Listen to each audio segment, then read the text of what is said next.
नमस्ते। Competitive exams की तैयारी में डायरेक्शन और डिस्टेंस वाले सवाल अक्सर सिर घुमा देते हैं ना। आज हम इसी गुत्थी को सुलझाएंगे। ऐसे तरीके देखेंगे कि ये सवाल फिर कभी परेशान नहीं करेंगे। तो चलिए शुरू करते हैं। ये बहुत कॉमन प्रॉब्लम है। सवाल पढ़ते पढ़ते ही खो जाते हैं कि अरे नॉर्थ किधर था, अब लेफ्ट मुड़ना था या राइट। अगर ऐसा होता है तो फिक्र की कोई बात नहीं, आज इसका पक्का इलाज मिलेगा।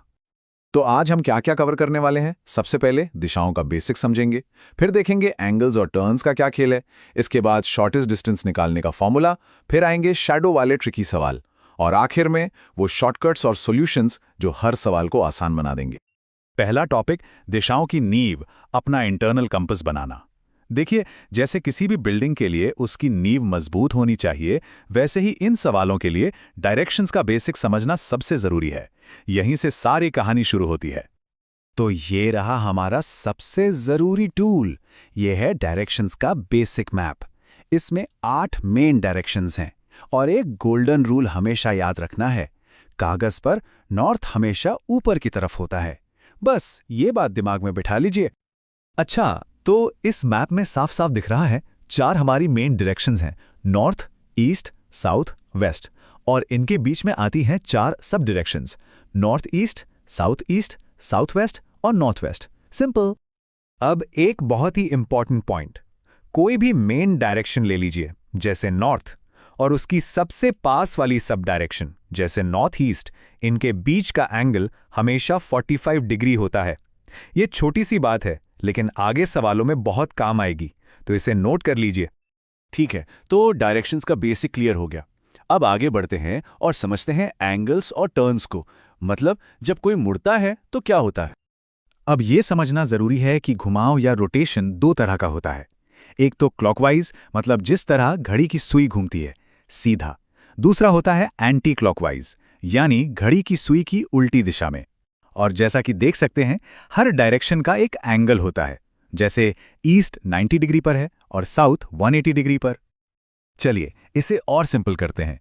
जब भी सवाल में लिखा हो दाएं मुड़ना या राइट टर्न, तो इसका सीधा मतलब है क्लॉकवाइज घूमना, और अगर लिखा है बाएं मुड़ना या लेफ्ट टर्न, तो मतलब है एंटी क्लॉकवाइज घूमना। बस इतना ही है।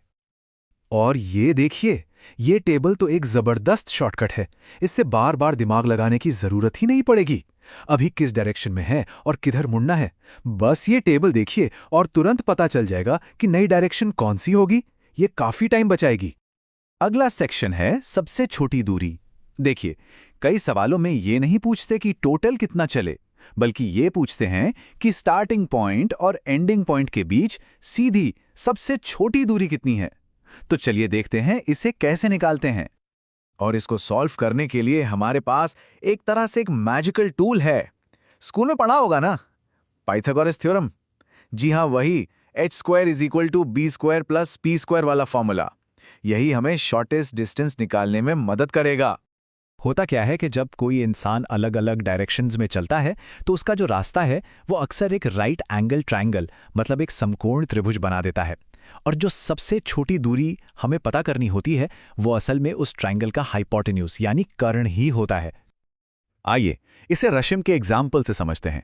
रशिम पहले नॉर्थ गई, फिर ईस्ट मुड़ गई। अगर हम उसके रास्ते को ड्रॉ करें तो एक राइट एंगल ट्रायंगल बन जाता है। अब बस पाइथागोरस फॉर्मूला लगाइए, √4 का स्क्वायर + 3 का स्क्वायर, और जवाब आ गया 5 किलोमीटर। है ना आसान। अब बात करते हैं एक स्पेशल टाइप के सवालों की, शैडो प्रॉब्लम्स। यहाँ परछाई की मदद से डायरेक्शन पता लगाना होता है।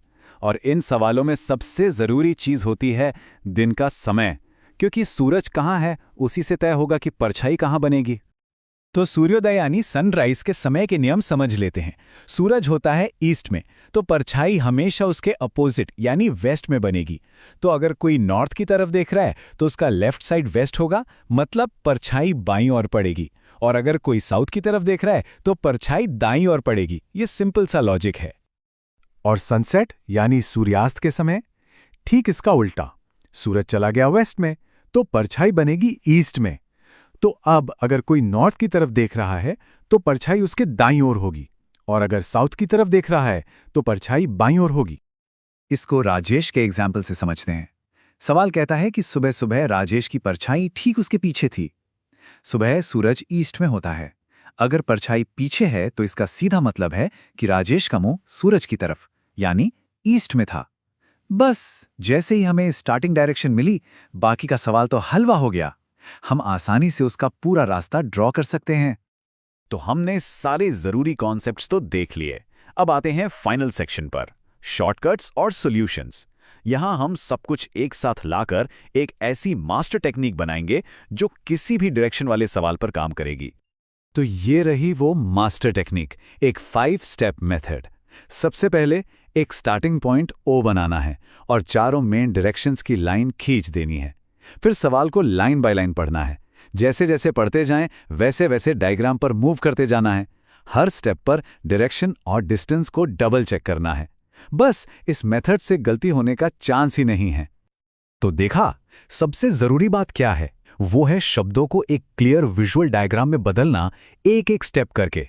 डायरेक्शन के सवाल असल में मुश्किल होते ही नहीं, ये बस शब्दों का एक जाल होते हैं। अगर उस जाल को सुलझाकर एक डायग्राम बना लिया तो समझो जवाब आंखों के सामने है। तो अब जब डायरेक्शंस का ये पूरा मामला समझ में आ गया है, तो अगला पड़ाव क्या होगा? इस नई स्किल के साथ अब कौन से नए चैलेंजेस लेने हैं? सीखते रहना है और आगे बढ़ते रहना है।